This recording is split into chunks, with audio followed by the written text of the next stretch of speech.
Да, пошло. Скажите, пожалуйста, вы даете право на публикацию нашего разговора? Да. И на запись нашего разговора? Представьте, пожалуйста, как вас зовут, какого года рождения, откуда вы? Князев Михаил Михайлович, 14.01.2000 года рождения. Еще раз, Князев Николай. Князев Михаил Михайлович, 14.01.2000 года рождения. Михаил, скажите, пожалуйста, какое у вас звание было в армии РФ, какая должность? Ефрейтор, старший механик-водитель. Ефрейтор, старший механик-водитель. Как вы попали в Украину? Можете рассказать вот весь этот путь, начиная с, за месяц, может быть, за 2, за 3 до 24 числа? Ну, где-то числа 15 января сообщили то, что будет учение на незнакомой местности в Курской области. В начале февраля погрузились на эшелон в поселке Мульно. Приехали в Курскую область.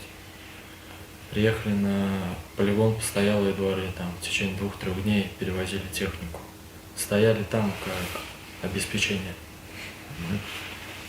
Потом сказали то, что будем передвигаться где-то 200 километров от Курской области в сторону границы с Украиной.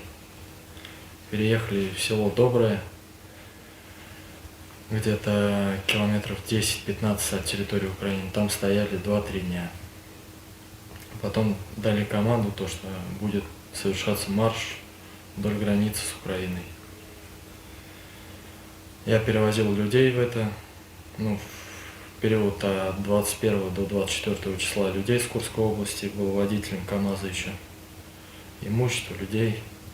Приехал 24 числа, получается, в 12 ночи. Получается, 23 на 24 ночью приехал. Сказали то, что колонна построена, будем выдвигаться. Посадили механика-водителя на БРМ-1К и стали продвигаться в сторону территории Украины. Что вы думали в этот момент? О чем? В этот момент ничего особо такого не думали. Ну, вы понимаете, что вы в Украину уже едете? Когда подъехали к территории, тогда уже да. Мы пересекли границу с Украиной в 6 утра, проехали где-то от территории Украины, вглубь, 20 километров. Там остановились, целый день простояли.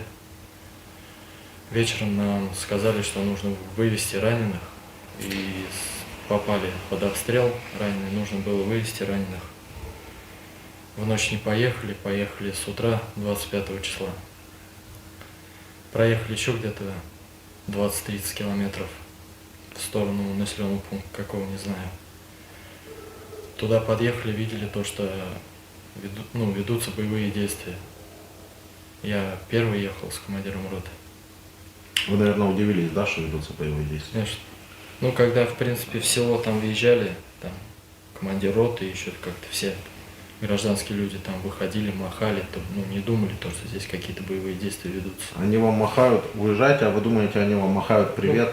Просто выходили, махали, в принципе, никаких эмоций таких враждебных мы там в этом селе не видели. И чувствовали, в принципе, то, что все нормально. А дальше? Вы думали, что вас ждут? То есть думали, все, что вы освобождать кого-то едете, да? Когда уже заехали, уже сказали то, что будем стоять здесь рядом с территорией границы и потом поехали. Между вами же были какие-то, я имею в виду чисто человеческие факторы. Разговоры думали, конечно. Все, кто что говорил. Потом проехали 20 километров, увидел в тримплекс там лазер, то, что светит. И все, машину подорвали. Чудом вылез. Контузил маленько. Из машины выпрыгнул, там, сознание потерял. Думаю, что в течение 10-15 минут очухался. Из-под обстрела выбежал, там ни оружия, ничего не было. Еще полдня ходил там по ближайшим деревням. Там, мирное население, в принципе, встретил. Не то, что встретил, а там останавливали, спрашивали там. Враждебных, в принципе, таких действий никаких там не испытывали, там вышли, там покормили, там воды дали, то есть, не били, ничего. Я понял, не били-то, мы украинцы вообще такой народ, не очень-то любим кого-то бить без каких-то видимых причин, да, но я имею в виду, вот вы там ходили, вам как одобряли то, что вот вы из России пришли? Да я один шел. Ну, я помню, Ну, вас конечно, же видели, ну, что вы... видно то, что это. Остерегались, то есть некоторые там видели и уходили сразу по дороге. А так, в принципе, людей в деревне пустые были. Не, я имею в виду, вот мы же... Когда ехали? Не, когда вы разговаривали с местными, которые вас там кормили, поили водой, да вам кто-нибудь говорил: спасибо, россияне, что вы пришли там нас освободить? Вот Нет, такие это вот. уже, когда ехали, просто махали. Это мы не останавливались, ни с кем не разговаривали. Потом там в селе остановились, там село пустое было, не было никого. Это уже, когда подорвали, я уже потом 1.25 ушел. Да, вот тогда вот вам кто-то вас Да. благодарил, кто-то за что-то? Ну, одни остановили, конечно, спрашивали, зачем вы сюда приехали, вы здесь не нужны. Ну, то есть никто там не встречал там с аплодисментами, еще что-то. А, конечно, все были против того, что мы сюда приехали. А вот эта вот марка денацификации, которую огласил ваш президент, как вы это понимаете? Кого вы здесь денацифицируете конкретно? Ну, мы сюда приехали, как я вот знаю, то, что мы сюда приехали как обеспеченцы, а то, что вот сейчас новости смотрим и вот это вот. Телевизор есть у вас? Да. То есть мы новости смотрим и как бы понимаем то, что и по отношению к людям, как с нами тут общаются, ведут, по сравнению с то, что мы сделали уже здесь, нас, в принципе, тут уже должны были убить или еще что-то, убивают тут мирное население. Ну, своими глазами видел, как там дома лежат, детские сада лежат. То, что Да, относится к... В российских новостях говорят, что это мы сами взяли и побомбили себе эти вот.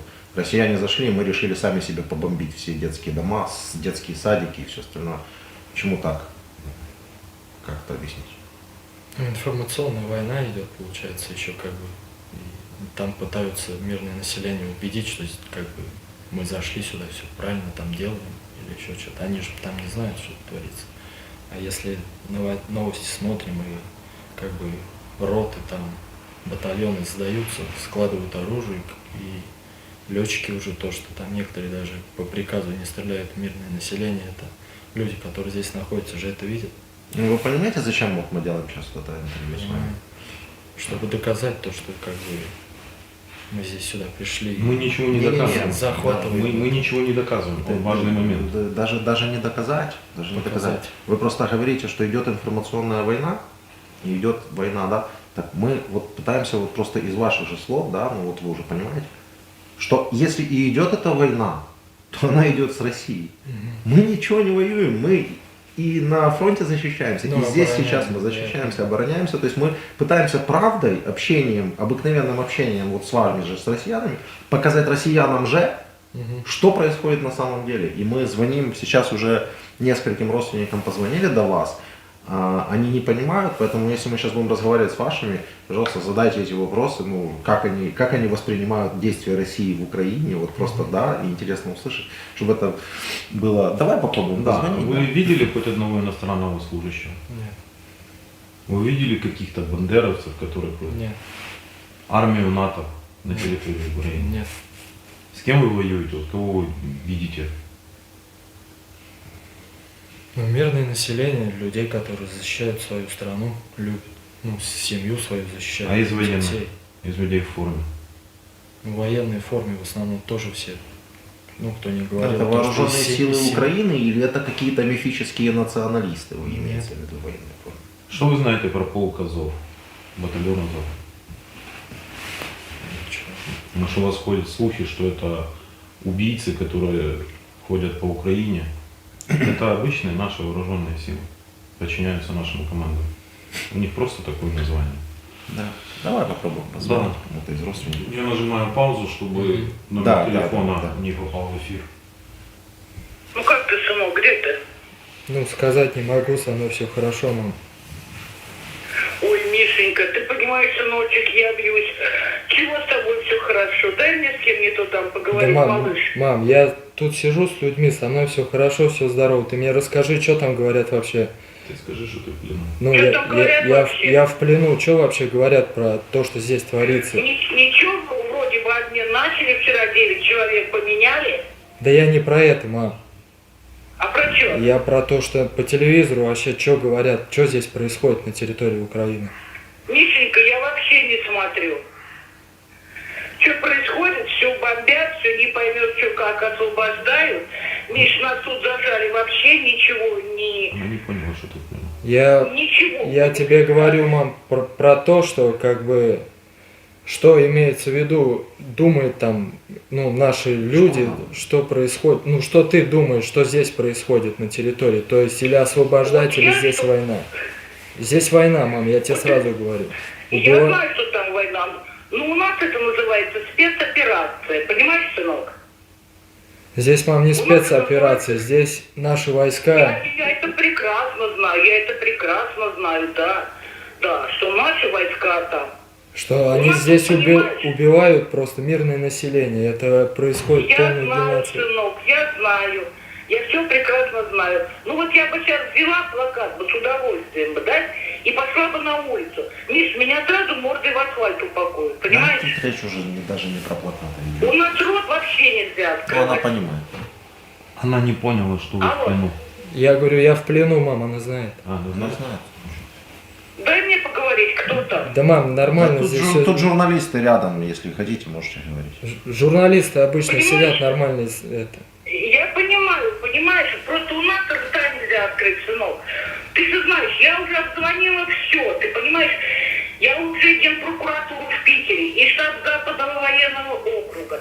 Я уже дошла до Госдумы, я уже до губернатора до нашего дошла. Миш, ты понимаешь, вот все, вот нет, вот такое впечатление, что нет вообще проблемы с пленными. Я сегодня мне из Кремля с Нижнего звонили, я с ними переругалась. Ты понимаешь, я бы вышла бы на улицу, понимаешь? Ну, меня сразу упакуют мордой в асфальт. Ты мне скажи, тогда просили там, я Свете звонил, видео выложить на моей странице, там разместили Оно видео. не вышло, сынок, не вышло, нет. Почему? Нет, малыш, ничего, а я не знаю, значит, все перекрывают. Мы все ждем, и мальчишки все твои, и Рудик, мы все ждем, сынок, нет ничего. И мальчишки все, и Ты мне друзья скажи, все. там наши живы, не живы, кто, ну, батальон, который заезжал. Егор в госпитале в Москве. А там Саня, Ну, про Саню ничего не слышно. Про Читака-то? да. Про Читака ничего не слышно. Хлебко убит.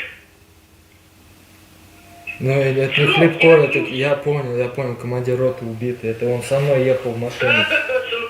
Это Да, Никитин, сынок. он со А мной. видео нет, малыш, видео нет. Ладно, мамуль, давай это, там это. Какие она новости смотрит? Новости там по телевизору какие смотришь?